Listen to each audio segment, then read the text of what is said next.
नमस्कार दोस्तों, स्वागत है आपका समाचार कैरी हिंदी न्यूज चैनल में। और बड़ौदा विधानसभा के उपचुनाव को लेकर के खास राजनीतिक विश्लेषण टीम समाचार कैरी के द्वारा।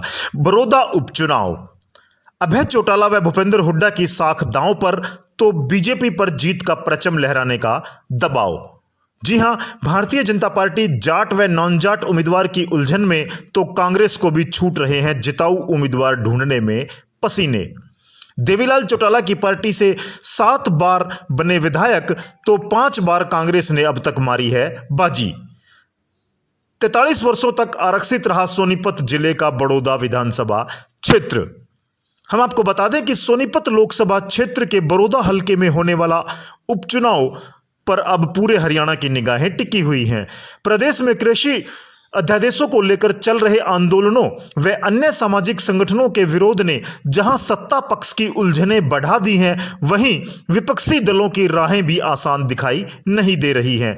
जहां कांग्रेस को अपना किला बचाए रखने की चुनौती के चलते उम्मीदवार घोषित करने में पसीने छूट रहे हैं, तो वहीं इनेलो अपने अस्तित्व को बचाए रखने के लिए बड़ौदा में जमकर पसीना बहा रहा है।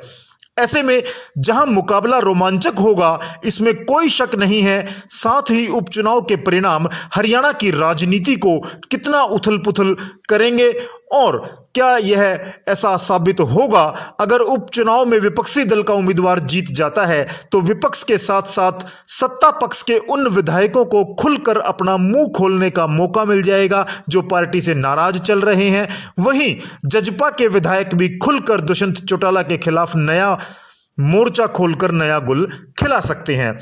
हरियाणा प्रदेश भारतीय जनता पार्टी के अध्यक्ष ओम प्रकाश धनखड़ का मानना है कि यह भूपेंद्र सिंह हुड्डा और कांग्रेस के लिए अपना गढ़ बचाए रखने की चुनौती है और हमारे लिए अवसर है। बड़ौदा विधानसभा क्षेत्र के लोगों के लिए एक मौका है राज्य में साझेदारी करने का और पिछले 15 वर्षों से रुके हुए विकास कार्यों को गति देने का। हम आपको बता दें कि प्रदेश अध्यक्ष ओम प्रकाश धनखड़ ने भूपेंद्र सिंह हुड्डा पर और राहुल गांधी पर कटाक्ष करते हुए कहा है कि कांग्रेस की ट्रैक्टर रैली को नौटंकी बताया और कहा कि राहुल गांधी जितना दौरा करेंगे उतना ही अच्छा होगा, क्योंकि जहां भी वे जाते हैं भाजपा का ग्राफ अपने आप बढ़ जाता है। भूपेंद्र हुड्डा पर उन्होंने आरोप लगाया कि उन्होंने अपने शासनकाल में झज्जर और गुरुग्राम की बेशकीमती जमीन को पूंजीपतियों को कौड़ियों के भाव बेचकर सरकारी खजाने को नुकसान पहुंचाया है। रोहतक में धनखड़ ने कहा कि कांग्रेस भी कृषि क्षेत्र में सुधार लाने को नए कानून बनाना चाहती थी। उनके घोषणा कांग्रेस के घोषणा पत्र में भी इसका जिक्र है। नेताओं के बयान भी जारी हुए थे। अब कांग्रेस को डर है कि कहीं मोदी व भाजपा इसका श्रेय न ले जाएं, इसलिए कानूनों किसानों को बहकाने का प्रयास किया जा रहा है। आपको बता दें कि कृष्ण हुड्डा के निधन के बाद रिक्त हुई बड़ौदा विधानसभा सीट पर होने वाले उपचुनाव हेतु कांग्रेस के लिए उम्मीदवार का चयन करना आसान नहीं होगा। चाहे लगातार 3 बार कांग्रेस पार्टी से विधायक बने हैं, लेकिन हर अगले चुनाव के साथ उनकी जीत का अंतर घटता ही जा रहा है। 2009 चुनाव में हुड्डा ने इनेलो के कपूर सिंह नरवाल को 25,000 के अंतर से हराया, लेकिन 2014 चुनावों में दोनों के बीच हुए मुकाबले में श्री कृष्ण हुड्डा की जीत का अंतर घटकर 5,183 मत रह गया था।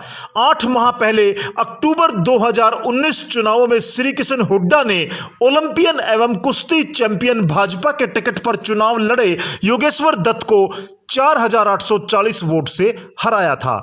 इन चुनावों में हुड्डा को 34.67% वोट, जबकि योगेश्वर दत्त को 30.73% वोट प्राप्त हुए।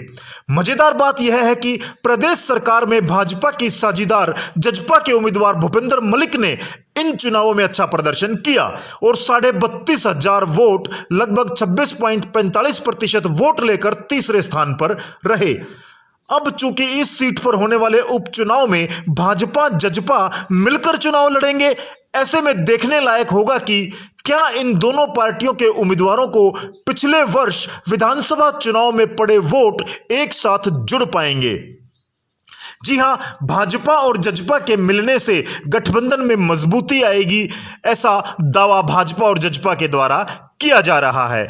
इनेलो के लिए भी बड़ौदा उपचुनाव एक अग्नि परीक्षा से कम नहीं होगा। इनेलो के नेता अभय चौटाला अपने नेतृत्व वाली इनेलो को देवीलाल की नीतियों वाली पार्टी बताते रहे हैं तथा गाहे बगाहे अपने भतीजे जजपा नेता व प्रदेश के उप मुख्यमंत्री दुष्यंत चौटाला पर देवीलाल की नीतियों को भाजपा के पास गिरवी रखने का आरोप लगाते रहे हैं। अब जबकि दुष्यंत चौटाला की जजपा भाजपा के साथ सरकार में साझीदार है, इसलिए उपचुनाव में भाजपा के साथ मिलकर मैदान में उतरेगी। उम्मीदवार भाजपा का होने के कारण जजपा पर वैसे तो ज्यादा दबाव नहीं होगा, लेकिन अभय चौटाला वाली इनेलो पर यह साबित करने का भारी दबाव होगा कि देवीलाल की वास्तविक विरासत किसके पास है,